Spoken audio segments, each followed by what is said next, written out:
tandika n'enkya ku makya uniform kati empya yeno. Olunaku lw'eggulo poliisi yatongozza ebyambalo by'abasirikale baayo ab'oku nguudo okuva mu kkala enjeru ne biddizibwa mu kkaki yeetobesemu ebyeru. Ssentebe w'olukiiko olwakuliddemu enteekateeka eno mu poliisi nga yakulira ebyobufuzi mu poliisi era omukonaganya poliisi n'omuntu wa bulijjo Hassan Kasinje yategeeza nti lwakikoze okola nga poliisi ejja ekifaananyi kyayo nga bwe gwali edda.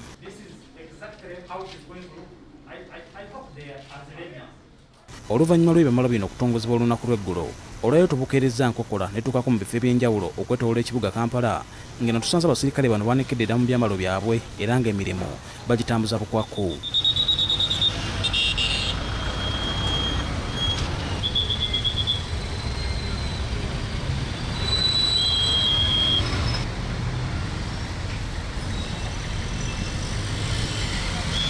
Ebimu ku bifo ebisingamu akalipagano k'ebidduka ng'essaawa ya Queen, abasirikale bano kyababeerera kizibu okubalaba obulungi nga bwe gubadde nga bambadde ebyeru. Ronald Jemba, omuvuzi wa taxi mu ppaaka ya Usaafi, agamba nti ekyakoleddwa kyakwongera obufere mu basirikale bano. Bandibadde bakirekerayo kubanga era Queen okuva lwe yajja lwe baakireeta. Kati tewaliwo bwetaavu ki obwetaagisa okukizaayo okukizza mu kaki tewali. Ebyokukola tulina bingi, poliisi erina ebyokukola bingi, ekwata abantu nga tewali kyebakwatira, naye kati ekyo kyandibadde si kyensonga enkulu ku poliisi, si kyekizibu kye tulina mu Uganda. Jemba mu ngeri emu ategeeza nti ekyokukyusakyusa ebyambalo bya poliisi buli kiseera bannayuganda bye babonaabona anti ensimbi zaabwe ze zikozesebwa mu bintu nga bino bye batafunamu. Okusasaanya ssente z'omuzamu wa musolo kubanga osanga ssaawa eno nga buli wa poliisi alina ebyambalo bisatu. Kakati okuddamu mu ebyambalo ebisatu ojja kwesanga nga poliisi bagisaasaanyizaako nti obuwumbi 3 kukyusa uniform naye ng'eddagala emulago teri. Bano bawagiddwa abakulembeze ba taxi okubadde Medi Sempijja owa ppaaka ya Namayiba ne Rashid Sekindi owa Kotisa nga bagamba nti waakiri bandisigaddeyo mu kyambalo ekyeru.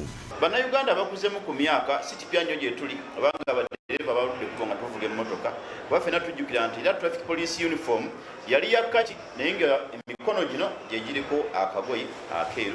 Kyenjjukira ndowooza okuva mu 2007 mu biseera kyogamu bwe baagikomya ne baleeta uniform enjeru yonna tukutuku naye nga sinnamanya nsonga lwaki poliisi yasazeewo ekyusa uniform eyo. Ffe twalirowoozezza nga afandeni Wabini nti baalirowoozezza ku kyambalo kiri ekyasooka eky'omukono omweru nga bye bawa abantu baffe abo naye okusinga okubawa guno omusipi mwangu gwa kucupula. Bo abagoba ba bodaboda betwogeddeko nabo bategeeza nti abasirikale abamu engoye enjeru zibadde zibakaluubirira okuzikuuma nga nnyonjo.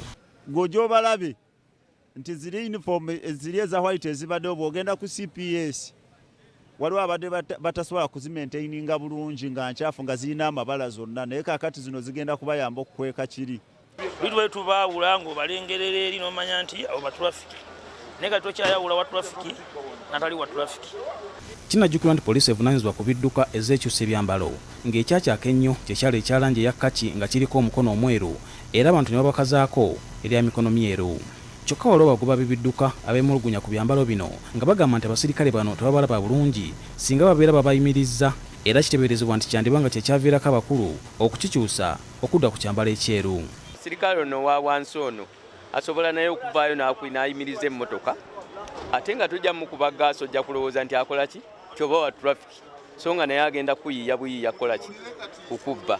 Kubanga babagase wamu omukwasi wa Ido ankwata ekirayira ndisodale yagenda okukwata ebidduka abo bolaba abasajja luli batuteerawo abakaki ne babateekawo nabana ab'ebyeru naye nga kuwatanga mubbi nakkuba jeeke n'akokinga emmundu. Kyokka bwe yabadde attanya ku nsonga eno ssentebe w'olukiiko olwakulembeddemu enteekateeka eno Hassan Kasinje yategeeza nti ekyambalo kino ekipya kyakubayambako okutereeza obuweereza bw'abasirikale. Twagala ffenna mu poliisi tulabike uniform oba tulabike ng'abapoliisi enfaanana nga y'emu nga bwe kisoboka. Osiano Mukibi, BBS.